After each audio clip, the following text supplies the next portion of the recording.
안녕하세요. 골라먹는 리포터의 김장렬입니다. 중국 사람들이 얼마나 한국에 올 것이냐 이 얘기를 좀 해드릴게요. 애널리스트들이 바로바로 이 얘기가 나오면서 예측을 했는데 넘버는 하나입니다. 중국 사람은 들어옵니다. 그 들어오는 사람들은 그 거렁뱅이가 들어오는 게 아니에요. 돈 있는 사람이 들어오는 거거든요. 들어오는 사람은 돈을 쓰는 거예요. 들어오지 않고 일본에 가거나, 그렇죠? 이러면 문제가 되는 거죠. 아니면 들어오지 않고 중국 내수에서 관광하거나 이러면 핵심이 돼요. 그러니까 중국에서 내수에 더 그러니까 밖에 나가지 않고 해외 안 나가고 나오더라도 한국보다 일본 가고 이런 변수는 있어요. 그리고 오는 중국인들이 2019년이나 10년보다 구매력이 우리가 옛날보다는 좀 떨어질 수 있잖아요. 한 1-20%. 그것도 변수예요. 그런 거 변수를 까더라도 일단 들어오는 사람들을 쓰게 됩니다. 그래서 수급에서 가장 좋은 건 누구죠?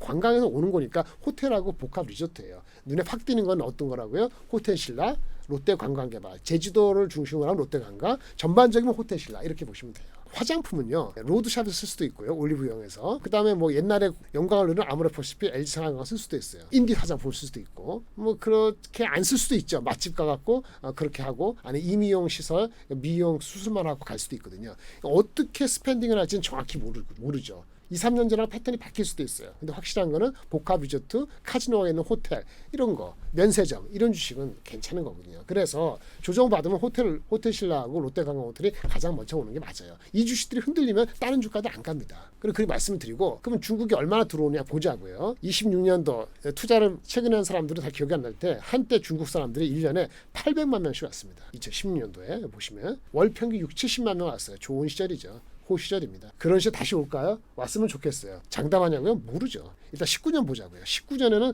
600만 명 왔어요. 월 평균 50만 명 왔어요. 코로나 직전입니다. 20년에 떡락을 했죠. 최근에 좀 올라왔습니다. 단체 관광 허용하지 않아도 올해 들어와서는 연초에 조금 하다가 4월 5월부터는 10만 명 이상 이렇게 들어오고 있어요. 그래서 상반기 때 55만 명이 들어왔답니다. 하반기 얼마 들어올까요? 컨센서스는 지금 애널리스트 한 두 군데 한 거는 과거만큼은 안 들어올 거다. 하지만 19년도라든지 20년 이렇게 봤을 때 과거 최근 넘버의 한 3-40% 정도? 얼마일까요? 한 180만 명, 한 240만 명 연간으로 했을 때 이 정도로 들어올 수 있다고 보는 거예요. 연간 한 180만 명에서 240만 명 들어오면은 상반기에 55만 명 빼면 나면은 하반기에 120만 명에서 한 170만 명 들어오는 거거든요. 이 정도 들어온다면 지금 최근에 3일 동안 오는 롯데관광이나 호텔신라는 주가가 정당화되는 거예요. 여기까지 말씀드릴 수 있는 겁니다. 요 말씀을 드릴게요. 그러면 보시면 물론 이게 중국 사람이 안 들어온 상태에서도 지금 상반기에 동남아시아 지역에서 많이 들어오셨죠. 예, 그리고 중국은 한 20%였고 이것이 과거 한알년 이전에 10년 레벨 같이 50% 들어올지 아니면 코로나 직전에 한 33%, 한 3분의 1 정도 중국이 차지할지 이게 변수가 되는 거죠. 그래서 첫 번째 시나리오는 어쨌든 들어오면은 단체 관광이 들어오면은 가족 단위로 들어오겠죠. 단체 뭐 개인 돌아다니는 거 자유여행 말고 패키지 여행을 선호할 수 있어요. 그래서 돈 쓰러 오는 거니까 쓰겠죠. 리스크는 아까 말한 것처럼 몇 가지 있는데 새로운 리스크는 호텔신라 같은 입장에서는 롯데면세점이 경쟁을 붙을 수 있는 이 정도 리스크가 있을 수 있겠고요. 호텔신라가 단연 탑인데 그 다음에 혹시라도 비행기 운항 편수가 부족하다 이런 얘기를 하는데 뒤에 보시면 아시겠습니다만 지금 수준은 19년보다는 비행기가 50%밖에 준비가 안 됐어요. 그런데 이것이 한 8, 9월, 10월 되면은 많이 올라갈 것 같아요. 그래서 이게 근본적으로 문제가 되지는 않을 것 같고요. 제가 신경 쓰는 건 중국의 인당 구매력이에요. 이게 좀 올 상반기에 들어오신 분들 외국에서 중국 사람 포함해서 들어온 사람들이 씀씀이가 과거보다는 한 20% 줄었거든요. 중국이 적을 때 이슈예요. 그러니까 중국이 들어오셔가지고 얼마나 관광객 전반적인 인당 구매력이 올라갈 것이냐 이게 관건이에요. 요거는 좀 지켜봐야 되는 거고요. 그 다음에 들어는 왔는데 공항 면세점에 쇼핑을 기회하지 않을 확률 뭐 이런 게 있으면은 공항 면세점에 임대를 하는 입장에서는 리스크가 있다 하는데 핵심은 구매력하고 그렇죠. 이런 정도가 핵심이라 보고요. 어차피 보시다시피 월간에 리오프닝 하고 나서 한 6천이니까 과거 대비 한 반 60% 올라왔어요. 9월달에 올라온다는 얘기를 해드리고요. 아까 말씀드린 것처럼 공항에서 쓰는 면세점의 소비는 과거보다 좀 내려갔다. 중국 포함하지 않은 거니까 중국 포함하면 얼마나 회복가 할지 이것이 관건이죠. 올해 하반기에. 어쨌든 해제가 됐어요.